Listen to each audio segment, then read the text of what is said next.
Magic പ്രാക്ടീസിന്റെ 9ാം ദിവസത്തിലേക്ക് എല്ലാവർക്കും സ്വാഗതം. ഇന്ന് നമ്മൾ ധനകാന്തത്തെ കുറിച്ചാണ് പഠിക്കുന്നത്. കൃതജ്ഞത സമൃദ്ധിയും പരാതി ദാരിദ്ര്യവുമാണെന്ന് നമ്മൾ പഠിച്ചു കഴിഞ്ഞു അല്ലേ? ഇത് നിങ്ങളുടെ മുഴുവൻ ജീവിതത്തിന്റെ സുവർണ നിയമമാണ്. നിങ്ങളുടെ പണത്തിന് ഇപ്പൊ നിങ്ങൾക്ക് അധികം പണം ഇല്ലെങ്കിൽ കൂടി നിങ്ങൾ എത്രത്തോളം കൃതജ്ഞതാഭരിതമാകാമോ അത്രത്തോളം സമ്പത്ത് നിങ്ങൾക്ക് ലഭിക്കും. പണത്തെക്കുറിച്ച് എത്രയധികം നിങ്ങൾ പരാതിപ്പെടുന്നുവോ അത്രയും നിങ്ങൾ ദരിദ്രനുമാകും.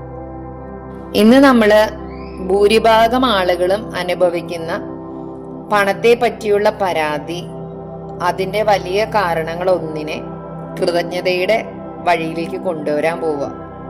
ഇതിലൂടെ നമുക്ക് 2 നേട്ടങ്ങളാണ് ഉള്ളത്. ഒന്ന്, നമ്മുടെ ധനസ്ഥിതിയിൽ മാറ്റം വരുത്താൻ പറ്റും. അതോടൊപ്പം നമ്മളെ കൂടുതൽ ദരിദ്രനാക്കുന്ന പരാതിക്ക് പകരം കൃതജ്ഞത കയറി വരുന്നതോടെ മാന്ത്രികമായി സമ്പത്ത് നമ്മളിലേക്ക് കൊണ്ടുവരാൻ ഉപകരിക്കുകയും ചെയ്യും. സത്യം പറഞ്ഞാൽ നമുക്ക് പലർക്കും നമ്മൾ പരാതി പറയുന്നതിനെ കുറിച്ച് അറിവില്ല എന്നുള്ളതാ സത്യം.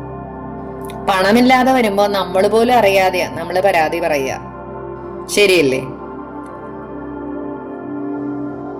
ആളുകളുടെ ചിന്തകളിലൂടെയും വാക്കുകളിലൂടെയാണ് പരാതി പുറത്തു വരിക. അവരവരുടെ ചിന്തകൾ എന്താന്ന് അതിനെക്കുറിച്ച് പോലും പലരും ബോധവാന്മാരല്ല. പണത്തെ സംബന്ധിച്ചുള്ള നിഷേധാത്മകവും അസൂയ കലർന്നതുമായ ഏത് പരാതിയും നമ്മുടെ ചിന്തകളും അക്ഷരാർത്ഥത്തിൽ ദാരിദ്ര്യം സൃഷ്ടിക്കുന്നു.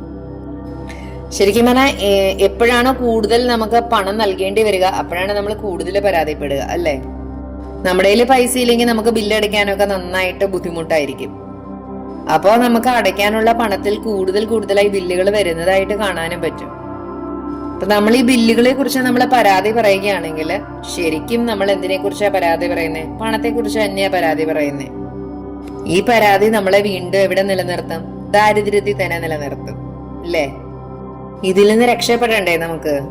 അതിനെന്താ വഴിയെന്നല്ലേ നിങ്ങൾ ചിന്തിക്കുക? പറഞ്ഞുതരാം കേട്ടോ. നിങ്ങൾക്ക് ആവശ്യത്തിന് പണമില്ലെങ്കിൽ നിങ്ങൾക്ക് ചെയ്യാവുന്ന ഒരു കാര്യമാണ് നിങ്ങളുടെ ബില്ലുകൾക്ക് നിങ്ങൾ നന്ദിയുള്ളവരായിരിക്കുക എന്നത്. നിങ്ങൾ ചിന്തിക്കേണ്ട എന്താ പറയണേന്ന്. ശരിയാണ്, അങ്ങനെ തന്നെയാ ചെയ്യണ്ടേ.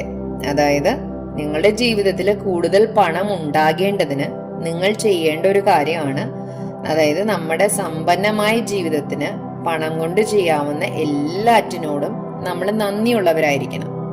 ബില്ലുകളോട് നമ്മൾ അതൃപ്തി കാണിക്കുന്നത് നമ്മുടെ നന്ദികേടിന്റെ തെളിവാണ്. നിങ്ങൾക്ക് ആ ബില്ല് കിട്ടിയത് നിങ്ങൾ എന്തെങ്കിലും ഒരു സാധനമോ സേവനമോ യൂസ് ചെയ്തതിന്റെ ഭാഗമായിട്ടല്ലേ? അപ്പൊ അതിന് ശരിക്കും നമ്മൾ നന്ദി പ്രകാശിപ്പിക്കേണ്ടതല്ലേ? അതെ, ഇത് ശരിക്കും ചെറിയൊരു കാര്യമാണ് അല്ലെങ്കിൽ ലളിതമായിട്ടുള്ള ഒരു കാര്യമാണെങ്കിലും പണത്തെ സംബന്ധിച്ച് ഇത് നമുക്ക് നല്ല റിസൾട്ട് ആയിരിക്കും തരിക. ആ ബില്ലിനെ കുറിച്ച് നമ്മൾ നന്ദിയുള്ളവരായിരിക്കണമെങ്കിൽ ആ ബില്ല് കൊണ്ട് നമ്മൾ കൈപ്പറ്റിയ സാധനങ്ങള് സേവനങ്ങളെ കുറിച്ച് ഓർത്തിട്ട് നമ്മൾ നന്ദി പറയണം. ഇപ്പൊ ഉദാഹരണമായിട്ട് പറയുകയാണെങ്കിൽ ചില ആളുകളെങ്കിലും ലോൺ എടുത്തിട്ട് അതിന്റെ തിരിച്ചടവിനെ കുറിച്ച് പരാതി പറയാറുണ്ട്. എന്തൊരു ഇൻട്രസ്റ്റാ, എന്തൊരു ബുദ്ധിമുട്ടാ, എത്ര രൂപ അടച്ചാലാ എന്നൊക്കെ പറയും ഇല്ലേ? നിങ്ങളൊന്ന് ആലോചിച്ച് നോക്കിയേ, നമ്മൾക്ക് ആ ഒരു ബാങ്കിൽ നിന്ന് നമ്മൾ സ്വീകരിച്ച ആ വായ്പ നമ്മളുടെ പല കാര്യങ്ങളും നടത്താൻ നമ്മൾക്ക് ഉപകരിച്ചിട്ടുണ്ട്. ആ ഉപകാരത്തിനാണ് നമ്മൾ അത് ഒറ്റയടിക്ക് നമുക്ക് അടയ്ക്കാതെ ചെറിയ തിരിച്ചടവുകളായിട്ട് നമുക്ക് കൊടുക്കാൻ ഒരു അവസരം ലഭിച്ചത് തന്നെ നന്ദി അർപ്പിക്കേണ്ട ഒരു കാര്യമാണ് അല്ലേ? അതുപോലെ തന്നെ നമ്മൾക്ക് ആ ഒരു എമൗണ്ട് ആവശ്യമായിരുന്ന സമയത്ത് അവരത് തന്നു. അതുകൊണ്ടായിട്ടാണ് നമ്മുടെ ആ കാര്യം നടന്നത്. അപ്പൊ അതിനൊക്കെ നമ്മൾ നന്ദി പറഞ്ഞേ മതിയാവും. അപ്പോ വായ്പ നൽകുന്ന സ്ഥാപനങ്ങളെ നമ്മൾ അവരെ ചീത്ത പറയുന്നതിന് പകരം അല്ലെങ്കിൽ പരാതി പറയുന്നതിന് പകരം നമുക്കതൊരു അനുഗ്രഹമായിരുന്നു അല്ലെങ്കിൽ അനുഗ്രഹമാണ് എന്ന് തന്നെ കണ്ട് നമ്മൾ നന്ദി പറയണം. ഇപ്പൊ നമ്മുടെ കറണ്ട് ബില്ലിന് നമ്മൾ പൈസ അടയ്ക്കുമ്പോൾ നമ്മൾ ആലോചിക്കണം, കുറച്ചു നേരമെങ്കിലും കറണ്ട് ഇല്ലാതാവുമ്പോൾ നമ്മുടെ അവസ്ഥ എന്തായിരുന്നു എന്നുള്ളത്. അതുപോലെ തന്നെ ഗ്യാസ്, ബാക്കി കാര്യങ്ങളെല്ലാം നമ്മൾ ഓർക്കുക. അപ്പൊ നമ്മൾക്ക് കുക്ക് ചെയ്യാനായിട്ടുള്ള എന്തുമാത്രം എളുപ്പമാണ് ഗ്യാസ് ഉണ്ടാക്കിയിരിക്കുന്നത്. അങ്ങനെ ഓരോ കാര്യങ്ങൾക്ക് നമ്മൾ പൈസ ചെലവാക്കുമ്പോൾ നമ്മൾ എന്തിനാണോ നന്ദിയുള്ളത് അല്ലെങ്കിൽ എന്തിനാണോ നമ്മൾ നന്ദി പറയേണ്ടത് എന്ന് നമ്മൾ ചിന്തിച്ചിട്ട് അതിനെല്ലാം നമ്മൾ നന്ദി പ്രകാശിപ്പിച്ചു തുടങ്ങുമ്പോൾ നമ്മുടെ ജീവിതത്തിൽ അത്ഭുതകരമായിട്ട് പണം വരാൻ തുടങ്ങും. റോണ്ടാബൺ പറയുന്നത് കൃതജ്ഞതയുടെ മാന്ത്രിക ശക്തി കണ്ടെത്തിയ കാലം മുതൽ റോണ്ടാബൺ അടയ്ക്കുന്ന ഓരോ ബില്ലിന് മുകളിൽ നന്ദി എന്ന മാന്ത്രിക വാക്ക് എഴുതി വെക്കാറുണ്ട് എന്നാണ്.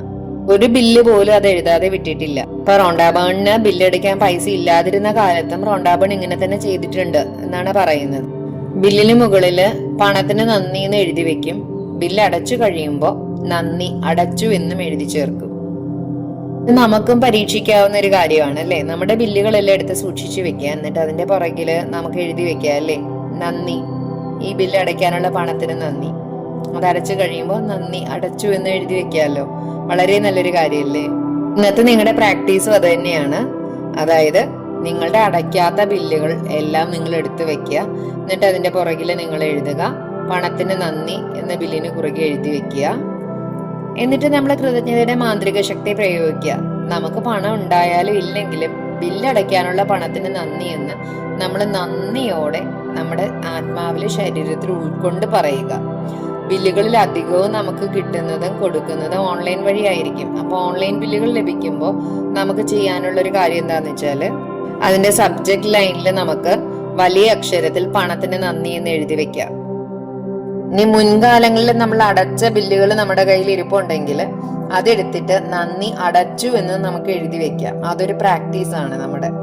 നന്ദി അടച്ചു എന്ന് എഴുതി ഓരോ ബില്ലിന്റെ മുകളിൽ എഴുതി വെച്ചതിന് ശേഷം നമ്മൾ മനസ്സിൽ ആലോചിക്കുക, ഈ ഓരോ ബില്ലും അടയ്ക്കാനുള്ള പണം എന്റെ കയ്യിൽ ഉണ്ടായിരുന്നു. അത് ഓർത്ത് പറ്റാവുന്നത്ര കൃതജ്ഞത നമ്മൾ നമ്മുടെ മനസ്സിൽ ഉൾക്കൊള്ളുക. നിങ്ങൾ അടച്ച ബില്ലിന്മേൽ എത്രത്തോളം കൃതജ്ഞത നിങ്ങൾ പ്രകാശിപ്പിക്കുന്നോ അത്രത്തോളം മാന്ത്രികത നിങ്ങളിലേക്ക് കാന്തം പോലെ ആകർഷിക്കപ്പെടും. നിങ്ങൾ ചെലവഴിക്കുന്ന പണത്തിന് നിങ്ങൾ കൃതജ്ഞത അനുഭവിക്കുന്നുവെങ്കിൽ ഉറപ്പാണ് നിങ്ങൾക്ക് അതിലധികമായിട്ട് ലഭിക്കും. കാരണം കൃതജ്ഞത നിങ്ങളുടെ പണവുമായി കാന്തം പോലെ ബന്ധിപ്പിച്ചിട്ടുള്ള ഒരു സുവർണ നൂലാണ്. നിങ്ങൾ പണം നൽകുമ്പോൾ അതെല്ലാം ഇപ്പോഴും നിങ്ങളിലേക്ക് തന്നെ തിരിച്ചെത്തുന്നു. തുല്യമായോ 10 മടങ്ങായോ ഒരുപക്ഷെ 100 മടങ്ങായോ ആയിരിക്കും തിരികെ എത്തുന്നത്. നിങ്ങളിലേക്ക് സമൃദ്ധി എത്തുന്നത് നിങ്ങൾ നൽകിയ പണത്തിന്റെ പേരിലല്ല, നിങ്ങൾ അർപ്പിച്ച കൃതജ്ഞതയുടെ പേരിലാണ്. 50 രൂപയുടെ ഒരു ബില്ലിന്മേൽ നിങ്ങൾ അർപ്പിക്കുന്ന നന്ദി നിങ്ങളിലേക്ക് 100 കണക്കിന് രൂപ എത്തിച്ചേക്കാം. ഇന്നത്തെ മാന്ത്രിക പരിശീലനം ഒന്നുകൂടെ പറയാണ്. നിങ്ങൾക്ക് ലഭിച്ച അനുഗ്രഹങ്ങൾ എണ്ണുക, 10 അനുഗ്രഹങ്ങളുടെ പട്ടിക തയ്യാറാക്കുക. എന്തുകൊണ്ടാണ് കൃതജ്ഞത അർപ്പിക്കുന്നത് നമ്മൾ അതിന്റെ കൂടെ എഴുതിയിട്ടുണ്ടാവും. പട്ടിക ആവർത്തിച്ച് വായിക്കുക. ഓരോ അനുഗ്രഹത്തിന്റെയും അവസാനം നന്ദി നന്ദി നന്ദി എന്ന് എഴുതുക. നിങ്ങൾക്ക് കഴിയുന്നത്ര ആഴത്തിൽ അത് ഉൾക്കൊള്ളുക. നിലവിൽ നിങ്ങൾക്ക് അടയ്ക്കാനുള്ള ഏതെങ്കിലും ബില്ലോ അല്ലെങ്കിൽ ബില്ലുകളോ എടുക്കുക. കൃതജ്ഞതയുടെ മാന്ത്രിക ശക്തി പ്രയോഗിക്കുക. ഓരോ ബില്ലിനും കുറുകെ പണത്തിന് നന്ദി എന്ന് എഴുതുക. നിങ്ങൾക്ക് പണം ഉണ്ടെങ്കിലും ഇല്ലെങ്കിലും ബില്ലടയ്ക്കാനുള്ള പണത്തിന് നന്ദി പ്രകാശിപ്പിക്കുക. അത് ശരീരത്തിൽ ഉൾക്കൊള്ളുക. നിങ്ങൾ മുൻകാലങ്ങളിൽ അടച്ച 10 ബില്ലുകൾ എടുത്തു വെക്കുക. ഓരോ ബില്ലിനും കുറുകെ മാന്ത്രിക വാക്കുകളായ നന്ദി അടച്ചു എന്ന് എഴുതുക. ബില്ലടയ്ക്കാനുള്ള പണം നിങ്ങൾക്കുണ്ടായി എന്ന് അങ്ങേയറ്റം കൃതജ്ഞതയോടെ ഓർക്കുക. ഇനി നിങ്ങൾ ഉറങ്ങാൻ പോകുന്നതിന് മുമ്പ് മാന്ത്രിക കല്ല് കയ്യിലെടുത്ത് അന്ന് നിങ്ങളുടെ ജീവിതത്തിൽ സംഭവിച്ച ഏറ്റവും നല്ല കാര്യത്തിന് മാന്ത്രിക വാക്കായ നന്ദി പറയുക. ഇനി തൊട്ട് നിങ്ങൾക്ക് കിട്ടുന്ന ഒരു ബില്ലും ആരും കളയരുത്. നമുക്ക് മാന്ത്രിക പരിശീലനം ചെയ്യാനുള്ളതാണ്. അതിനകത്ത് അടച്ചു കഴിയുമ്പോൾ നന്ദി അടച്ചു എന്ന് എഴുതുക. അതിനു മുന്നേ ബില്ലടയ്ക്കാനുള്ള പണത്തിന് നന്ദി എന്ന് എഴുതുക. ഈ കൃതജ്ഞത നിങ്ങൾ പരിശീലിക്കുക. നിങ്ങളുടെ ജീവിതത്തിലെ മാജിക്, നിങ്ങൾ കാന്തം പോലെ ധനം ആകർഷിക്കുന്നത് നിങ്ങൾ അനുഭവിച്ചറിയുക. Thank you all, love you all. അടുത്ത വീഡിയോക്കായി കാത്തിരിക്കുക.